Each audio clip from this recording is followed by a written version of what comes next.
আসসালামু আলাইকুম। হ্যালো বন্ধুরা, কেমন আছেন সবাই? আশা করি সবাই ভালো আছেন। আমিও ভালো আছি। চলে আসলাম বাড়ির পাশে ঘাস বাগানের নিচে, যেখানে ছায়া আসছে, চারদিকে অনেক রোদ। কিন্তু আমি কি করলাম, গাছের নিচে এসে বসে থাকলাম ছায়ার মধ্যে। কারণ সেখানে ঠান্ডা ঠান্ডা যে বাতাসটা বইতেছে শীতল হাওয়ার মধ্যে, বাতাসটা অনেক শান্তির, অনেক মধুর। তাই বাতাসটা গাইতেছি এখন মনের মধ্যে আলাদা একটা শান্তি অনুভব হইতেছে। সো আসলে বন্ধু কি জানেন, আজকাল একটা কথা বুঝি না আমি, মানুষ কেন একজন অন্যের ভালো কেন চায় না?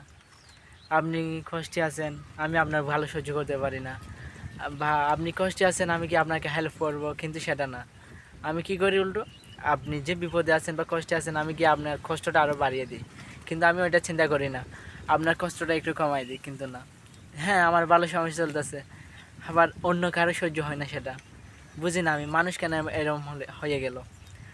আমি ভালো পর্যায়ে আছি, ভালো পজিশনে আছি, তো আমার কি উচিত? আমার তো উচিত আপনার পাশে গিয়ে দাঁড়ানোর, আপনার খারাপ পরিস্থিতিতে গিয়ে হাতে হাত রাখার। কিন্তু মানুষ সেটা করে না। কারণ ওই যে একটা কথা কি আছে, নিজে অন্যের ভালো সহ্য করতে পারে না। যখন নিজের পর্যায়ে আসে তখনই বুঝতে পারে যে কেন আমি তার বিপদে পাশে ছিলাম না। অনেকেই বন্ধুত্বের হাত বাড়ায়, কিন্তু সবাই তো আর বন্ধুত্ব হয় না।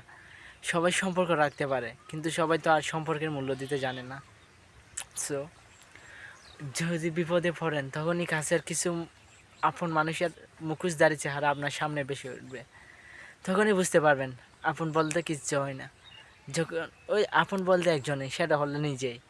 নিজের খারাপ সময় নিজে নিজের খারাপ পরিস্থিতির সাথে মোকাবেলা করতে হয়। যদি ভাবেন আমার খারাপ পর্যায়ে, খারাপ পরিস্থিতিতে কেউ এসে পাশে দাঁড়াবে, কেউ আমাকে একটু ভালো উপদেশ দেবে, তা কখনো পাবেন না আপনি। কারণ দিন শেষে নিজের নিজের শক্তি, নিজের নিজের অনুপ্রেরণা। তাই অন্য কারোর উপর ডিপেন্ডেন্ট হয়ে কোনো লাভ নেই। নিজের নিজের উপর ডিপেন্ড হও, নিজের নিজের উপর ভরসা রাখো।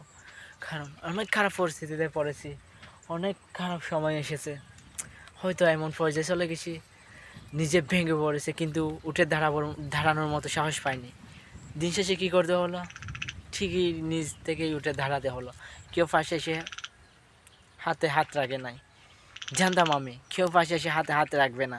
তারপরও নিজের মতো করে চলতে থাকলাম, দেখতেছি কোনো একদিন সফলতার পথে আমি হাঁটবো, সেই আশায়। তাই কারোর সময় যে আজকেও আছে কালকেও আছে এমন না, কারোর সময় 10 দিন 15 দিন, কিন্তু ঠিকই তো চলে যাবে।